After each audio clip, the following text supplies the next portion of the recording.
Sukari katuran jenak pinarak nggih.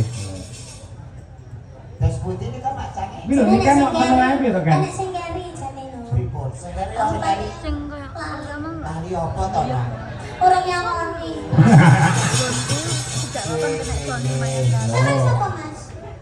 Iki wakil Bapak Bupati. Sing entuk malah aku.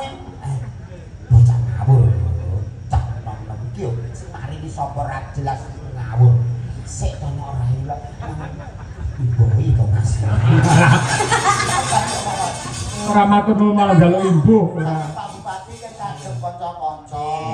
Ayo kanca sewu namung gojek ning wong dhewe kan pancen di bocah.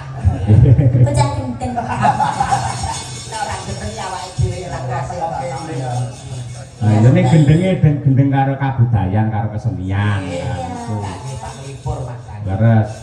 Saking Pak Supari nyuwun gending kagem para petani tebu, mugi-mugi giling tahun 2026 semoga harga tebu tetap sempurna. Sukses. Gendingipun Lestari Lintang Asmoro. Ayo. Kalian Nduk, ndi Nduk? Ayo. Manut, Pak. Lestari ya. Nggih. Oke, dikancani Mbak Birgita Ayu. Kita apa? Kita aja cek. Ayo nak, ayo. Semangat. Adimu itu wes semangat. Ayo saya. Ya, sampeyan. Gerong wedok kok tindak sayang lho. Nek dandang ratu tunggu iki Oh, sampean. Mas, ya Allah, sama ini jagemani banget karo aku jane. Lah, rok ki aja pas go tengah, dadi nek dienggo jatah iki rondo mirip. Iya. Aku marah di ngonone. Yo. Omong jare sampean mung seneng niken, saiki karo aku kaya ngene. Ya, nikah ini masih adimu kayak nek ngadi busana wis bener bros barang ora pas go tengah. Aku Wes rasa dibenakne. Lho kalau nikah niku piye? Sedang ngelem-ngelem sampean ganteng aku enggak Sayang tak benake Pak. Bocah kok kowe kering ngene. Iki.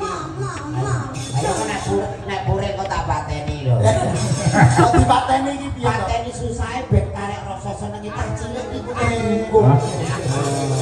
Ayo sayang iki sayang. Ngene iki lho. Tandane iki malah seto bejo sampean iso gendong niken lho. Gede kok nyuwun gendong ya. Lah rasane koyo ape derek lori ya. Ayo sayang. Slo temen iki lho. Wah, mosok tenan iki Mbak Jolang. Mas Jola, aku ya pengen digendong. Aku ya pengen digendong. Ayo. Ala wis iso pipis dhewe kok. Aku pengen sama ibu gadel. Wah. Oh, jadi sayangnya di aku toh.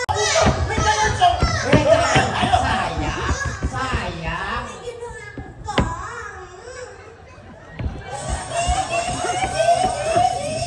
Lah kok tenang iki, kuat tenang rasa tenang. Gendong Mas Jola. Sik, aku tak ning musala ben isa. Masalah kabeh bisa iki lho. Wong loro, usuk-usuk kok. Masalah. Makanya pilih salah siji, pilih apa pilih iki. Lah, Saben-saben raja mala mati cinemplungake wonten madyaning sendang watari bali urip melih ngoten marambah makaping-kaping. Yen sampeyan ora makarti sampeyan ora tumandang bakale sampeyan mengko getun keduwung tembe murine yen nganti Sang Jaka Bilawa mati.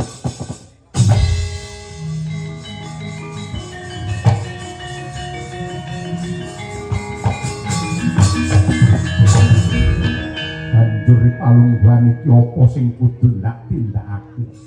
Sampeyan mangju mangkat. Kula kelingan sampeyan nalika mapan wonten ing wana Kamiuka nate dipun paringi wujudipun sipak kandel minangka piyandel. Jemparing Brahma Warasta